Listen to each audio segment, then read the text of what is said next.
जय मसीह। आज 26 जनवरी 2021 तदनुसार 13 माघ 2077 मंगलबार। आज हामी माथिल्लो कोठाबाट हेर्नेछौँ। आजको शीर्षक छ त्यो समयमा। आज हामी परमेश्वरको वचन लुका 5 को 1 देखि 11 सम्म पाठ गर्नेछौँ। मानिसहरू परमेश्वरको वचन सुन्न उहाँको चारैपट्टि ठेलमठेला गरिरहेका थिए। अनि उहाँ गनेसरेत झिलको किनारामा उभिरहनु भएको थियो। उहाँको झिलको किनारामा 2वटा डुङ्गा देख्नुभयो, तर जालहालीहरू चाहिँ डुङ्गा बाहिर बसी आफ्ना जालहरू धोइरहेका थिए। ती मध्ये एउटा डुङ्गा चाहिँ सिमोनको थियो। त्यसमा चढेर उहाँले डुङ्गालाई किनारबाट अलि पर लैजान लाउनुभयो। उहाँले डुङ्गामा बसेर भिडलाई शिक्षा दिन लाग्नुभयो। बोलिसक्नु भएपछि उहाँले सिमोनलाई भन्नुभयो, गहिरोतिर लगेर माछा पक्रनलाई आफ्नो जाल हान। तर सिमोनले भने, गुरुज्यू, हामीले रातभरि मेहनत गरेर पनि केही फेला पारेनौँ, तापनि तपाईँको वचन अनुसार म जाल हान्नेछु। अनि जब त्यसो गरे तब तिनीहरूले एक थुप्रो माछा पक्रेर तिनीहरूका जालहरू फाट्न लागे।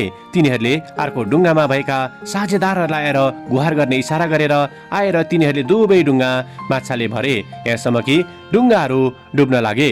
तब यो देखेर यसुको पाउमा घोप्टो परी सिमोन पत्रुसले भने, हे प्रभु, मबाट जाइजानुहोस्, किनभने म पापी मानिस हुँ।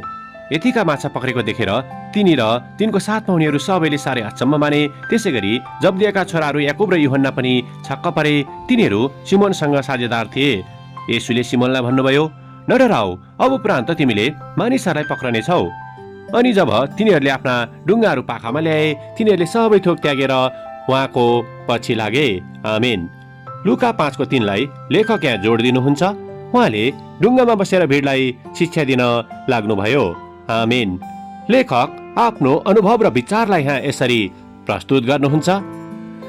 हालै मेरो एकजना मित्रले मलाई अस्ट्रेलियाको छेउको भागमा जङ्गली फुलहरू अवलोकन गर्न जाने योजनाको बारेमा बताएका थिए। त्यसैले मैले उनलाई आफ्नो अनुभवबाट फिट्जजेराल्ड राष्ट्रिय निकुञ्जमा रहेको जङ्गली फुलहरूको बारेमा पनि बताएको थिएँ। मैले उक्त ठाउँ फुल फुल्ने सही ऋतुमा भन्दा अलि अबेर घुमेको थिएँ, तर पनि त्यहाँ रहेका विभिन्न फुलहरूका सुन्दरता देखेर म निकै लालायित भएको थिएँ। त्यसैले आफ्नो मित्रसँग त्यसबारे कुरा गर्न पाउँदा ममा त्यही पुरानो अनुभवको आनन्द पुनः छाएको थियो।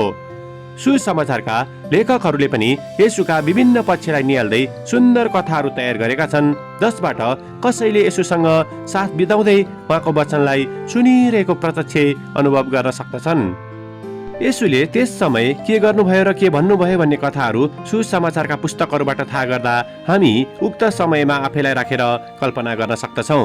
म सानो छँदादेखि नै मैले येशूको बारेमा कथाहरू सुन्न निकै मन पराउँदथेँ, किनकि त्यो समयहरूमा म येशूको साथमा प्रत्यक्ष रूपमा त्यही नै उपस्थित भएको कल्पना गर्दथेँ। येशू मानिसहरूमा उपस्थित हुनुभएको उक्त क्षणलाई कल्पना गर्ने सुन्दर उपहार बाइबलले हामीलाई दिँदछ, जसबाट हामीलाई आफ्नो विश्वास र बुझाइमा अघि बढ्न सहायता र बल मिल्दछ। आमेन। आजको विचार बाइबलबाट म आज कुन कथालाई नयाँ गरी अनुभव गर्न सक्छु? प्रार्थना।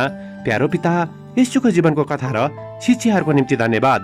साथै उहाँको कथाहरू हामीलाई सुनाउने व्यक्तिहरूको निम्ति पनि धन्यवाद। येशूको नाउँमा आमेन। आजको लेखक Meg Mangan, New South Wales, Australia. आजको प्रार्थनाको विषय सन्डे स्कुलका शिक्षक शिक्षिकाहरूको निम्ति।